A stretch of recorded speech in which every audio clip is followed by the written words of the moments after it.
মাদারীপুরে যে নির্বাচনটা কি সুষ্ঠু হবে কিনা, বা আওয়ামী লীগের যারা ভোটার ছিল 2% থাকুক আর 10% থাকুক, বা ভোট দিতে আসবে কে, তারা আসবে কিনা ভোট দিতে, ভোট কেন্দ্রে আসবে কিনা, বা তারা তাদের ভোটটা যদিও আসে তারা কোন পক্ষে ভোটটা দিবে।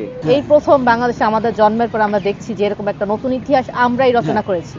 তো আমরা আশাবাদী যে না একটা সুস্থ নির্বাচন হয় এবং যেখানে আমরা ভোট দিতে যাব, এখানে যদি এই যে পাবলিক রিলেটেড যে সার্ভিসগুলো উন্নত করা যায় তাহলে আশা করি মানুষের মনের কর্মের সংস্থান একটা ব্যবস্থা হবে। এবং আমাদের যে লিবিয়া টু ইটালি মাদারীপুরের যে একটা নাম, বা আমরা গরিব জেলা হিসেবে পরিচিত, এটা মনে হয় আমাদের হ্যাঁ অবশ্যই সরকার চাইলে চেঞ্জ হবে। আমাদের যে প্রার্থী, সেই প্রার্থীর কাছে আমাদের একটা সবচেয়ে বড় প্রত্যাশা থাকবে যে মাদারীপুরে এমন কোনো সেন্টার চালু করা হোক, বা এমন কোনো একটা কর্মসংস্থানের ব্যবস্থা চালু করা হোক যেখানে ট্রেনিং এর মাধ্যমে লিবিয়া দিয়ে ইটালি যেন না যেতে হয়, আমরা হয়তো ড্রাইভিং করে ইটালি যাই, বা আমরা অন্য বিভিন্ন কোনো শিক্ষা, কারিগরি শিক্ষা হোক, সুন্দরভাবে যে শিক্ষিত সে শিক্ষার দিকে যাবে, যে কম শিক্ষিত বা পড়াশোনায় উন্নত না সে কারিগরিক দিকটা একটা সেক্টর খুলে দিবে। ছোট ছোট বোনেরা খুব অল্প বয়সে 15 বছরে দেখা যায় 50 বছরের ছেলের সাথে বিয়ে হয়েছে, বিদেশি ছেলে।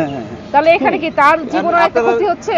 শিক্ষার দিকে হোক বা আমাদের কর্মসংস্থান হোক, কিছু একটা উন্নতি করা হোক যাতে আমাদের এই বিষয়গুলো বন্ধ হয়। নারী উদ্যোক্তাদের একটা ইচ্ছা ছিল যে নারীদের উদ্যোক্তা সেন্টার তৈরি করবে, এবং এরকম নারী উদ্যোক্তা সেন্টার যদি আমাদের মাদারীপুরের এই 2 আসনের ভেতরে বিভিন্ন পয়েন্টে যদি তৈরি করা যায়, কারণ সেই পাঁচখোলা থেকে একজন গ্রামের একজন মহিলা সে রান্না বান্না বাদ দিয়ে এখানে আসতে পারবে না প্রতিদিন। তার জন্য আমরা পাঁচখোলা যদি একটা উদ্যোক্তা সেন্টার তৈরি করতে পারি, আমাদের আগামী যে প্রার্থী আসবে তার কাছে আমাদের চাওয়া এটাই যে একজন নারী যেন, এটা শুধু 2 আসন ভাবলে হবে না, মাদারীপুরে আগামী নির্বাচন যারা এমপি হয়ে আসবে আমি আশা করি তারা এই কর্মসংস্থান সৃষ্টির লক্ষ্যে সর্বোচ্চ নজর দিবে।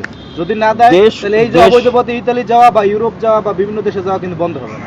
দেশ উন্নতর ক্ষেত্রে যুবকদের ভূমিকা অপরিসীম। এখন এই যুবকরাই যদি বিষয়টা হচ্ছে বিদেশ চলে যায় তাহলে ওই বিদেশি উন্নত হবে, আমাদের দেশ কিন্তু উন্নত হবে না। যুব সমাজকে যদি খেলাধুলার মধ্যে যদি রাখা যেতে পারতো, আমাদের স্টেডিয়ামটাকে পরিষ্কার পরিচ্ছন্ন রাখতে হবে, নিয়মিত পরিচর্যা করতে হবে, এবং আমাদের আমরা আশা করি ছোটখাটো বিষয় দিয়ে আমাদের বড় বিষয়ে সামনের দিকে নিয়ে যেতে পারবে। আমরা এরকম একজন মাদক দূর করতে পারলে একটা সমাজের কিন্তু অনেক কিছু উন্নত হয়েছে। এই কিশোর গ্যাংটা কিন্তু মাদারীপুরে দীর্ঘদিন উঠে এসেছে কিন্তু রাজনৈতিক ছত্রছায়ায়।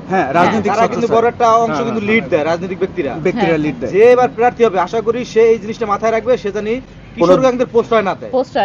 যদি আমাদের 24-এ যেভাবে আমরা অ্যাগ্রেসিভ বা একভাবে সবাই মতামত প্রকাশ করেছি, ওইভাবে যদি আমরা মতামত প্রকাশ করি তাহলে কিন্তু বিপ্লবটা আমাদেরই আসবে। কিন্তু আমাদের যে ইচ্ছা, আমাদের চাওয়া পাওয়াটা, এটা যেন আমরা না ভুলে যাই। এর জন্য আমরা চাই আমাদের মাদারীপুরে এমন একজন এমপি আসুক যে আমাদের মাদারীপুরের প্রত্যেকটা সমস্যা দেখে ঠিক করবে, নিজের মনে করে।